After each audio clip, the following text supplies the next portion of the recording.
늘 충만하시기를 주님의 이름으로 축원합니다. 목회자에게 주어진 사역이 있죠. 그 가운데 중요한 사역 가운데 하나는 성도의 세상에서의 마지막을 함께 한다는 것입니다. 그리고 사랑하는 이를 떠나보내는 가족들을 위로하는 것이죠. 종종 병원에서 성도의 마지막 임종 순간을 지켜볼 때가 있습니다. 그때마다 절감하는 것은 우리의 무력함입니다. 그저 사랑하는 성도의 마지막을 지켜보고 그 마지막 순간을 함께 한다는 것 외에 달리 할 수 있는 것이 없다는 것에 대한 안타까움이죠. 이렇게 죽음이라고 하는 것은 참으로 아프고 슬픈 피해갈 수 없는 우리 모두의 운명입니다. 그런데 그런 가운데에도 한 줄기 밝은 빛이 있습니다. 천국에 대한 소망을 품지요. 다시 만날 날을 기대하며 장래합니다. 또 영원한 나라에 대한 깊고 깊은 믿음을 갖습니다. 사랑하는 이의 죽음과 나의 죽음에 우리가 이런 소망과 기대를 갖는 이유는 바로 우리 주님의 부활 때문에 그렇습니다. 분명 죽음은 존재의 소멸입니다. 그러나 성도에게 죽음은 새 존재의 시작입니다. 분명 죽음은 사랑하는 사람과의 생이별입니다. 그러나 성도에게 죽음은 사랑하는 주님과의 만남이죠. 분명 죽음은 생명의 끝입니다. 그러나 성도에게 죽음은 영원한 생명의 시작입니다. 이 놀라운 그러나가 어떻게 가능할까요? 바로 예수 그리스도의 부활이 있기 때문에 그렇습니다.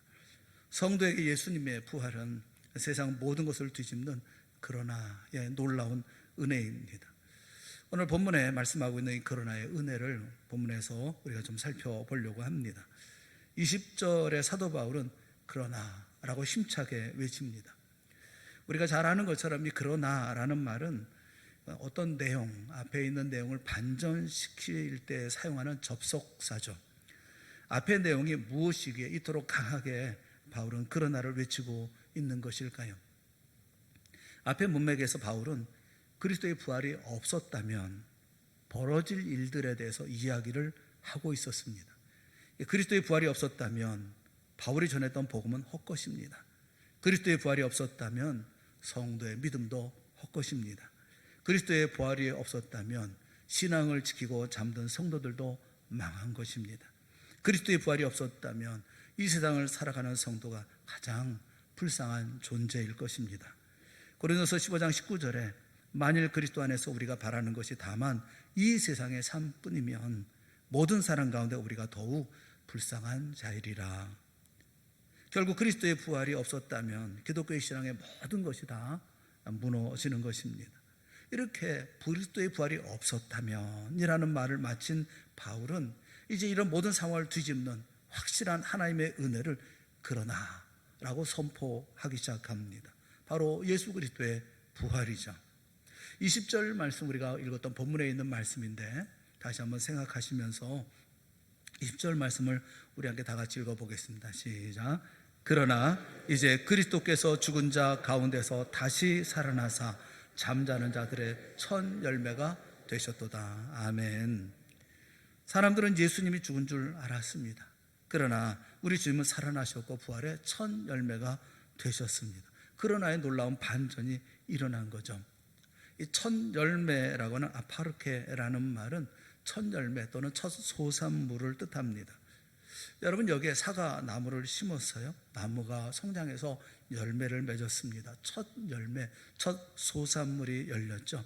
이 첫 소산물을 통해서 우리가 어떤 사실들을 알 수가 있을까요? 이 첫 열매, 그것이 바로 사과라는 것을, 사과 나무를 심었기에 사과가 열린다고 하는 것을 우리가 알 수가 있고, 또 앞으로도 계속해서 사과가 열릴 것이라는 것을 우리가 알 수가 있죠. 첫째, 사과가 계속 열릴 것이라는 사실이에요. 또 하나는 동일한 종류의 과일이 열릴 것이라는 겁니다. 똑같은 사과가 똑같이 열릴 것이라는 거예요. 그 나무에서 배나 감이 열리지 않고 사과가 계속 열리게 될 것이라는 사실을 우리가 알 수가 있죠. 이렇게 우리는 첫 소산물을 통해서, 첫 열매를 통해서 과실의 지속성 또 과실의 동질성을 미리 알 수가 있습니다. 그렇다면 부활의 첫 열매로 다시 사신 예수님을 통해서 우리는 중요한 두 가지 사실, 그러니까 부활의 지속성과 부활의 동질성을 알 수가 있는 거죠. 부활의 지속성은 부활의 순서로 표현이 됩니다. 23절을 보면 그러나 각각 자기 차례대로 라고 말씀하고 있어요. 예수님이 부활하셨고 우리가 그 예수님을 따라서 부활한다. 그 다음에 부활한다 라고 말씀하고 있죠. 그리고 부활의 동질성에 대해서는 예수님의 형상이라는 말로 표현합니다. 49절을 보면 하늘에 속한 이의 형상을 입으리라. 구체적으로 우리가 예수님의 온전한 형상을 입고 부활할 것을 말씀을 합니다. 오늘은 이 두 가지를 함께 여러분과 말씀을 나누려고 하는 거예요. 첫째는 부활의 지속성입니다. 우리도 그리스도를 따라 부활할 것이다 라는 겁니다. 물론 우리는 언젠가는 죽습니다. 그러나 예수님을 따라서 예수님이 부활하신 것처럼 우리도 부활할 것입니다. 예수님의 부활이 첫 열매시니 예수님 안에 있는 모든 사람이 부활의 열매를 맺게 될 것입니다. 더 쉽게 말하면 예수님을 믿는 모든 사람이 예수님처럼 부활할 것입니다. 더 직접적으로 말하면 예수님을 믿는 우리가, 내가 부활할 것입니다. 놀라운 소식이고 잊을 수 없는 하나님의 약속입니다. 바울은 구약의 초실절을 바탕으로 해서 첫 열매라는 말을 사용을 합니다. 이 초실절은 보리의 수확의 첫 단을 하나님께 드리는 날이죠. 첫 수확을 하나님께 드리면서 이어지는 7주간 동안 계속 수확할 수 있도록 하나님께서 축복해 주실 것을 고백하는 그런 절기였습니다. 예수님이 인류의 죄를 지고 십자가에서 죽으셨습니다. 그러나 하나님은 예수님을 다시 살리셨습니다. 예수님을 부활의 초실, 그래 첫 열매가 되게 하셨습니다. 그렇다면 하나님이 예수님을 믿는 우리도 부활의 열매가 되게 하실 것이다 라는 것을 설명하고 있는 겁니다. 22절과 23절 말씀에 보면 아담 안에서 모든 사람이 죽은 것 같이 그리스도 안에서 모든 사람이 삶을 얻으리라. 그러나 각각 자기 차례대로 되리니 먼저는 첫 열매인 그리스도요, 다음에는 그가 강림하실 때에 그리스도에게 속한 자요. 말씀에 따르면 부활에는 순서가 있습니다. 부활의 처음, 그것은 예수님이십니다. 예수님이 처음 부활하시고 그 다음에 누구입니까? 그리스도에게 속한 자입니다. 구체적으로 누구를 말합니까? 주님을 믿는 우리, 나를 말합니다. 우리가 그리스도와 함께 부활하게 되어질 것이다 라는 겁니다. 우리가 많이 들었던 이야기 가운데 하나가 스테반이라는 아이에 대한 이야기입니다. 스테반이라는 아이는 병을 가지고 있는 약한 아이입니다. 어느 학교에서 그 선생님이 하나 숙제를 내줬습니다. 부활을 상징하는 것을 가져와라. 작은 박스를 주면서 그 박스 안에 가져오라 라고 얘기를 했어요. 그 다음 날까지 부활을 상징할 수 있는 것으로 가져와라. 그 다음 날 아이들이 모였습니다. 하나의 박스를 열어보니까 작은 꽃이 들어있습니다. 꽃이 피어있는 모습을 통해서 예수님의 부활을 표현하고 있는 것이죠. 어떤 아이는 작은 바위 조각이 들어있었습니다. 이 바위 조각에는 이끼가 껴있는데 그 이끼를 보면서 예수님의 부활을 상징하는 것이다 라고 설명을 합니다. 어떤 아이는 나비가 들어있었습니다. 나비는 번데기에서 다시 애벌레가 됐다가 나비가 되는, 그래서 나비로 이제 부활을 설명하고 있었던 거죠. 선생님이 모두가 다 그럴듯하다, 그렇게 잘 준비했다 라고 얘기했는데 스테반이라는 아이가 박스를 내밉니다. 열어보니까 아무것도 들어있지 않은 거예요. 그것을 보고 선생님이 이 아이는 힘들고 어렵고 아프니까 아무것도 준비를 못한 모양이다 라고 생각하고 지나가려고 하는데 아이가 말합니다. 부활은요, 빈 무덤을 얘기합니다 하고 얘기를 합니다. 빈 무덤이 새 생명의 시작입니다 라고 말합니다. 이 아이가 얼마 후에 죽었습니다. 병으로 말미암아 결국 죽고 말았는데 그의 관 위에는 8개의 빈 상자가 놓여 있었다 라는 그런 일화가 있어요. 주님의 무덤이 비어 있다고 하는 거, 그 얼마나 감사한 일입니까? 사랑하는 여러분, 우리의 무덤도 반드시 빈 무덤이 될 줄로 믿습니다. 인생의 끝이 죽음이 아니라 부활이라고 하는 것이 얼마나 기쁜 일입니까? 바울은 확신을 가지고 외치는 겁니다. 예수님께서 부활하셨으니 그분을 믿는 우리도 부활할 것이다. 이 소망이 있기 때문에 성도는 죽음 앞에서 좌절하지 않습니다. 그리고 절망하지 않습니다. 그것이 사랑하는 사람의 죽음이라 할지라도 그 가운데 낙담하거나 실망하지 않습니다. 행복한 장래라는 말을 들어보셨습니까?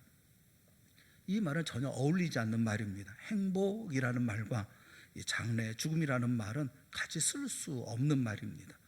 세상에는 호상이라고는 없습니다. 장례에 가서 호상이네요 라는 말을 쓸 수가 없습니다. 언젠가 90이 훨씬 넘으신 분의 장례식을 찾아갔어요. 그런데 많은 분들이 그 장례식에 와서 요새 많이 살다가 이제 100세 가까이 돼서 돌아가셨으니 참 호상입니다, 이렇게 얘기를 했다고 그래요.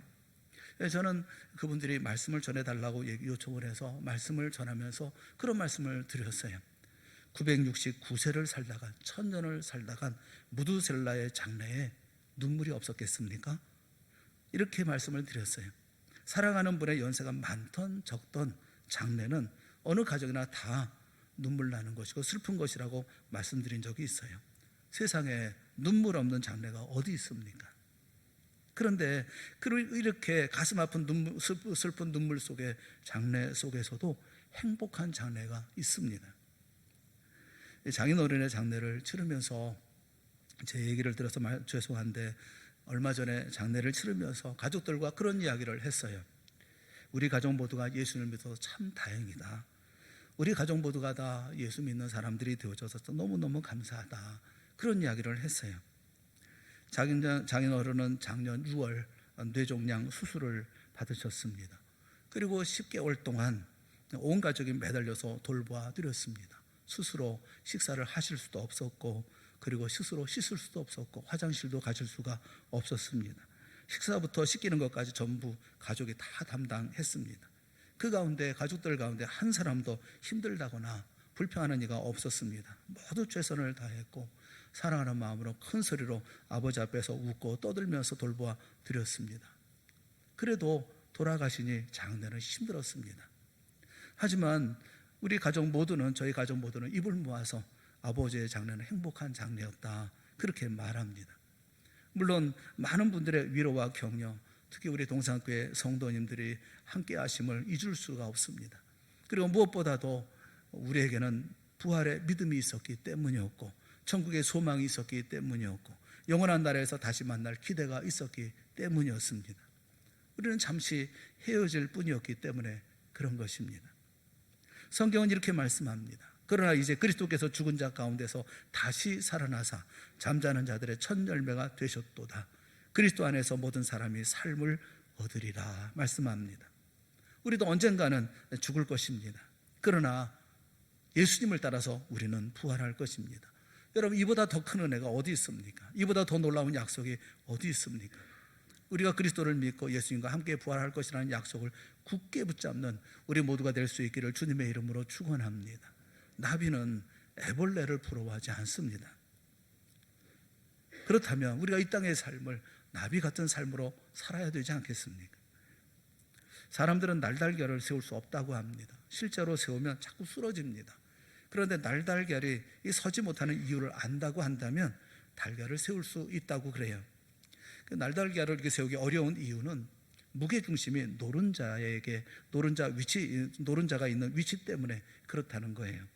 노른자는 탄력성이 있는 두 개의 끈, 그러니까 그 계란 안에 두 개의 알끈이 이 끈에 매달려 있는데 이 흰자 한가운데 매달려 있기 때문에 달걀을 세울 수가 없다는 거죠. 달걀을 세우면 자꾸 쓰러지는 이유는 알끈이 노른자를 붙잡아 주어서 달걀의 무게중심이 항상 높이 있기 때문에, 그래서 이 아래 움직임에 따라서 이 끈이 늘어나기도 하고 줄어들기도 하는 그런 알끈 때문에 언제나 이 노른자는 제 위치로 돌아오기 때문에 이 세울 수가 없다는 겁니다. 그런데 이 달걀을 세게 흔들면 알끈이 끊어진다는 거죠. 그러면 노른자는 아래쪽으로 처지게 되어서 달걀을 세우는 게 어렵지 않다는 겁니다. 끈으로 붙잡고 있어서 세울 수가 없는데 끈이 다 끊어지면 그러면 달걀을 세울 수가 있다는 거죠. 저는 그 이야기를 들으면서 그런 생각이 들었어요. 우리는 세상 속에서 번번이 쓰러지는 우리들이 아닌가 하는 생각이 들었어요. 이것저것 계속 붙들고 있는 여러 끈들이 있어서 이런 끈들 때문에 우리는 계속 넘어지지 않나 하는 생각이 들어요. 저는 이 모든 끈들을 끊어버리고 오직 믿음으로 부활의 소망으로 세상 가운데 우뚝 설 수 있는 우리 모두가 될 수 있기를 주님의 이름으로 축원합니다.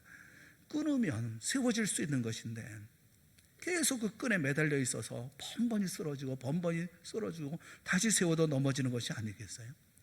그 안도현 씨가 쓴 시가 있죠. 우리 잘 아는 시가 있습니다. 연탄재 함부로 발로 차지 마라. 너는 누구에게 한 번이라도 뜨거운 사람이었느냐? 뭐 그런 시가 있었죠. 저는 좀 패러디해서 이렇게 좀 바꾸면 어떨까 싶어요. 계란 함부로 먹지 마라. 너는 계란처럼 우뚝 일어서 본 일이 있었더냐? 뭐 이렇게 좀 바꿔봤으면 좋겠어요. 한번 여러분 일어서 본 적이 있습니까? 어려운 가운데서 할지라도 세파 흔들리지 않냐고, 어떤 슬픔과 괴로운 가운데 있다 할지라도 당당하게 일어서 보신 적이 있습니까? 믿음으로 살아보신 적이 있습니까? 모든 세파가 있다 할지라도 불평하지 않고 원망하지 않냐고 당당하게 살아보신 적이 있습니까? 부활의 소망을 가지고 죽음도 넘어서는 믿음 있는 삶을 살아보신 적이 있습니까? 오늘도 이 부활의 소망을 가지고 세상 가운데 우뚝 서서 당당하게 살아가는 동산의 성도들이 다 될 수 있기를 주님의 이름으로 축원합니다. 예수님이 부활의 첫 열매가 되신 것처럼 우리도 두 번째, 세 번째, 열 번째, 백 번째, 천 번째, 만 번째 부활의 열매가 되지 않겠습니까? 부활의 소망을 갖는 우리 모두가 될 수 있기를 바랍니다. 우리는 예수님처럼 반드시 부활할 것입니다. 또 한 가지 부활의 동질성입니다. 두 번째는 그리스도의 형상을 입고 부활할 것이다 라는 거예요. 세상에서는 때로 우리가 영혼도 약해지고 우리 몸은 병이 들기도 합니다. 그런데 부활의 날 우리는 그리스도의 형상을 입어 영과 몸이 완전한 존재가 되어질 것입니다. 예수님이 부활의 첫 열매시니 우리도 예수님과 같은 열매로 부활할 것이기 때문에 그렇습니다. 바울은 이것을 그리스도의 형상을 입는다라고 표현했어요. 이 49절 말씀을 보면 우리가 흙에 속한 자의 형상을 입은 것 같이 또한 하늘에 속한 이의 형상을 입으리라 그렇게 말씀을 합니다. 부활에 대해 좀 더 명확하게 말씀하신 말씀 우리가 같이 봤으면 좋겠습니다. 42절 말씀부터 44절의 말씀까지 우리 함께 읽어보겠습니다. 시작. 죽은 자의 부활도 그와 같으니 썩을 것으로 심고 썩지 아니할 것으로 다시 살아나며 욕된 것으로 심고 영광스러운 것으로 다시 살아나며 약한 것으로 심고 강한 것으로 다시 살아나며 육의 몸으로 심고 신령한 몸으로 다시 살아나나니 육의 몸이 있은즉 또 영의 몸도 있느니라. 죽은 자의 부활입니다. 우리는 죽습니다. 그러나 다시 살아납니다. 우리의 몸은 반드시 부활한다는 겁니다. 우리는 매번 예배 때마다 사도신경으로 신앙 고백하지 않습니까? 뭐라고 고백합니까? 몸이 다시 사는 것과 영원히 사는 것을 믿사옵나이다 라고 예배 때마다 우리가 고백합니다. 그렇다면 어떤 몸으로 다시 살아날까요? 예수님을 따라 그분의 형상을 입어 신령한 몸으로 부활한다 그렇게 말씀을 해요. 몸의 부활에 대해서 이렇게 말씀을 드리면 꼭 듣는 질문이 있어요. 청년들이 그런 질문을 합니다. 목사님, 저는 쌍꺼풀 수술을 했는데 부활하면 쌍꺼풀이 없는 원래 눈으로 부활하나요? 수술한 눈으로 부활하나요? 꼭 묻는 분들이 계셔요. 어르신들도 종종 그런 걸 물어요. 나이 들어 이렇게 허리가 구부러졌습니다. 또 디스크로 고생하고 있습니다. 이 상태로 부활하나요? 아니면 허리가 펴지고 통증이 없는 몸으로 부활하나요? 청년들과 어르신들이 공통적으로 묻는 질문이 있습니다. 그것은 몸으로 부활한다면 몇 살 정도 나이로 부활하나요? 이런 질문을 들으면 별게 다 궁금하다 이런 생각이 들어요. 그런데 생각해 보면 몸의 부활을 믿기 때문에 하시는 순박한 그런 질문들이 아니겠습니까? 이런 질문을 받으면 정확한 것은 그때 가봐야 안다 그렇게 말씀드릴 수밖에 없습니다. 제가 그걸 본 것도 아니고 아는 것도 아니니까요. 근데 그런 말씀 드리면서 반드시 드리는 말씀이 있어요. 그것은 쌍꺼풀하고 눈뜨고 코 높이고 그런 얼굴은 절대로 부활하지 않을 거다 이렇게 말씀을 드려요. 그런 것은 이 세상에서만 유효하지 해봐야 아무 소용이 없을 거다. 우리 주님은 부활할 때 결코 자신이 주신 얼굴을 포기하지 않으실 거다 이렇게 얘기를 합니다. 해봤자 소용이 없을 거다 그런 생각을 해요. 제 생각입니다만 그 웨인 그루뎀이라고 하는 학자가 오늘 본문에 있는 말씀을 바탕으로 해서 그래서 어떤 몸으로 부활할까 하는 것을 정리를 했어요. 첫째는 썩지 않는 몸으로 부활한다. 42절에 보면 썩지 아니할 것으로 다시 살아나며 그렇게 말씀하고 있죠. 부활하게 될 우리 몸은 노화되거나 부패해서 사라지는 그런 몸이 아니라는 겁니다. 영원히 죽지 않는 썩지 않는 몸으로 부활한다. 두 번째는 영광스러운 몸으로 부활한다. 43절에 영광스러운 것으로 다시 살아나며 이 영광스러운 육체는 욕된 육체와는 반대되는 거죠. 우리는 아름답고 빛나는 몸으로 부활할 것입니다. 세 번째는 강한 몸으로 부활한다. 43절에 강한 것으로 다시 살아나며, 질병에 시달리는 약한 육체가 아닙니다. 모든 것을 이길 수 있는 강한 몸으로 부활할 것입니다. 네 번째는 신령한 몸으로 부활할 것입니다. 44절에 보면 신령한 몸으로 다시 살아나나니 라고 말씀하고 있죠. 신령한 몸이란 영적인 아름다움으로 가득 찬 몸을 말합니다. 육신의 몸은 육신의 생각과 육신의 정욕을 추구합니다. 그런데 신령한 몸은 하나님 앞에 순종하고 그분을 예배하는 몸입니다. 거룩한 하나님과의 관계를 기반으로 살아가는 몸이죠. 우리 이런 신령한 몸으로 부활할 것이다, 이렇게 설명하고 있어요. 우리의 영혼과 몸은 세상에서 약하고 병들 때가 많습니다. 그러다가 결국 죽음을 맞이합니다. 하지만 부활의 날 우리는 그리스도의 형상을 입고 영혼과 몸이 완전한 존재로 다시 부활하게 되어질 것입니다. 죽음을 이기시고 다시 살아나신 예수 그리스도의 부활은 기독교 핵심 내용이에요. 스프로울이라고 하는 분은 이 사실을 이렇게 강조했습니다. 예수님의 부활은 기독교 신앙의 레이딕스, 곧 뿌리다. 예수님의 부활이 없으면 기독교는 인간의 지혜를 말하는 진부한 이야기로 우리의 도덕의식을 코치하려는 또 하나의 종교에 지나지 않는다. 예수님의 부활은 기독교 신앙의 필수 요소다. 부활을 제거하면 기독교도 사라진다. 그렇습니다. 우리는 믿음의 핵심인 부활신앙을 굳게 붙잡아야 합니다. 예수님이 부활하셨습니다. 우리 주님 예수님이 부활하셨으니 약속대로 우리도 주님처럼 부활할 것입니다. 예수님의 형상을 입고 영과 육이 완전한 존재로 부활의 영원히 살 것입니다. 51절 52절에 있는 말씀을 우리가 다 같이 함께 봉독해 보겠습니다. 51절 52절 같이 봅니다. 시작. 보라, 내가 너희에게 비밀을 말하노니 우리가 다 잠잘 것이 아니요 마지막 나팔에 순식간에 호련히 다 변화되리니 나팔 소리가 나매 죽은 자들이 썩지 아니할 것으로 다시 살아나고 우리도 변화되리라. 할렐루야. 언제가 이런 글을 읽었어요. 이런 내용이었습니다. 아침 8시 30분쯤 되었을까, 유난히 바빴던 어느 날 아침 80대의 노신사가 엄지손가락의 봉합살을 제거하기 위해 병원을 방문했습니다. 그분은 9시에 약속이 있어서 매우 바쁘다며 의사를 다그쳤습니다. 의사는 노신사의 바이털 사인을 체크하고 의자에 앉으시라고 권했습니다. 아직 다른 의사들이 출근하기 전이어서 그를 돌보려면 1시간은 좋게 걸릴 것 같았습니다. 하지만 시계를 연신 들여다보며 초조해하는 모습이 안타까워 직접 돌봐드리기로 마음을 바꾸었습니다. 다행히 노신사의 상처는 잘 아물고 있었습니다. 그래서 다른 후배 의사에게 관련 장비와 소모품 일체를 챙겨달라고 부탁했습니다. 그리고 노신사의 상처를 치료하면서 그와 대화를 나누었습니다. 그렇게 서두르시는 것을 보니 다른 중요한 약속이 있으신가 보지요. 이렇게 물으니 노신사는 요양원에 있는 아내와 아침 식사를 해야 합니다 라고 대답했습니다. 부인의 건강 상태를 물으니 노신사는 아내는 알츠하이머병에 걸려서 요양원 신세를 지고 있습니다 라고 대답을 했습니다. 노신사의 부인에 대해서 어르신이 약속 시간에 조금이라도 늦으시면 부인께서 언짢아 하시나 보죠 라고 말하자 노신사의 대답은 뜻밖이었습니다. 아니요, 아내는 나를 알아보지 못한 지가 벌써 5년이나 되었습니다. 깜짝 놀라서 다시 물었습니다. 부인이 선생님을 알아보지 못하는데도 매일 아침마다 시간을 지켜서 요양원에 가신다는 말입니까? 노신사는 미소를 지으며 의사의 손을 잡고 말했습니다. 아내는 나를 몰라보지만 난 아직 아내를 알아본답니다. 노신사의 말에 의사는 감동했다라고 쓰여져 있는 글이었습니다. 사랑하는 성도 여러분, 생각해보면 우리야말로 알츠하이머 환자들이 아닌지 잘 모르겠습니다. 깜빡깜빡하는 그런 환자 말이죠. 부활절이 돼서야 예수님의 부활을 생각하고 또 우리 자신의 부활을 생각하고 그때야 부활의 주님을 기억하면서 예배하고 또 우리의 삶에 대해 다시 돌아보니까요. 우리는 예수님을 몰라보지만 예수님은 여전히 아침마다 찾아오셔서 함께 하시는데도 말이죠. 우리는 우리 예수님처럼 부활할 것입니다. 그리고 부활에 대한 소망에 대해서 말씀하고 계십니다. 우리는 이제 우리 예수님처럼 신령한 몸으로 부활할 것입니다. 그럼에도 불구하고 우리는 여전히 이 세상 속의 삶을 살면서 두려워하고 걱정하고 근심하고 그리고 눈물 흘리고 탄식하며 삶을 살아갑니다. 그래서야 되겠습니까? 사랑하는 여러분, 우리에게 매일매일 찾아오시고 또 우리에게 말씀하시는 예수 그리스도를 다시 한번 생각하는 이 시간이 되어질 수 있기를 주님의 이름으로 축원합니다.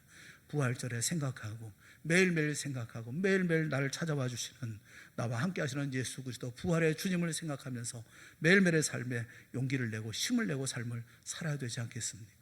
우리에게는 부활의 소망이 있습니다. 우리에게는 주님께서 우리에게 허락하신 아름답고 귀한 믿음의 삶이 있습니다. 부활 신앙을 가지고 살아가는 사람들답게 당당하고 힘있게 죽음을 넘어선 주님의 백성으로 세상을 이기는 우리 모두가 되어져야 되지 않겠습니까? 여러분, 아무리 세상이 이렇고 저렇고 내 삶이 어렵고 힘들다 하더라도 우리 주님께서 나와 함께 계시고 부활의 주님의 이런 놀라운 부활의 소망을 우리에게 주셨다고 한다면 죽음을 넘어선 저 나라를 바라보고 힘있게 오늘의 삶을 걸어야 되는 것이 아니겠습니까? 부활절 아침에 우리 주님의 부활을 생각하고 부활의 모습을 생각하면서 다시 한번 용기 내고 힘내고 주 앞에 가야 할 모든 길을 끝까지 달려가기를 쉬지 않냐하며 기쁨과 감사를 놓치지 말고 끝까지 주님과 동행하는 여러분의 아름다운 삶이 이루어질 수 있기를 주님의 이름으로 축원합니다. 우리 함께 기도하겠습니다. 사랑의 하나님 아버지, 우리에게 은혜를 베풀어 주시기를 원합니다. 눈 열어보게 하시고 귀 열어 듣게 하여 주시옵시고 가슴 안에 예수 그리스도의 십자가와 부활의 주님의 아름다운 모습이 새겨질 수 있도록 인도하여 주시옵소서. 부활의 소망을 품게 하여 주시옵소서. 오늘 죽으나 내일 다시 살 것이라고 하는 주님께서 말씀하신 말씀을 기억하게 하여 주시옵시고 오늘은 죽을 것처럼 힘들고 어렵고 답답하고 괴롭고 고통스럽다 할지라도 내일은 다시 세워주실 주의 놀라운 역사를 바라보며 용기 내고 힘내고 믿음의 하나님의 아들 딸들답게 이기고 승리하는 저희 모두가 되게 하여 주시옵소서. 귀한 성도들이 되게 하시고 가정이 되게 하여 주시옵시고 우리 동산교회가 되게 하여 주시옵소서. 예수님의 이름으로 간절히 기도드리옵나이다. 아멘. 우리 다 같이 자리에서 일어나셔서 162장 찬송하겠습니다.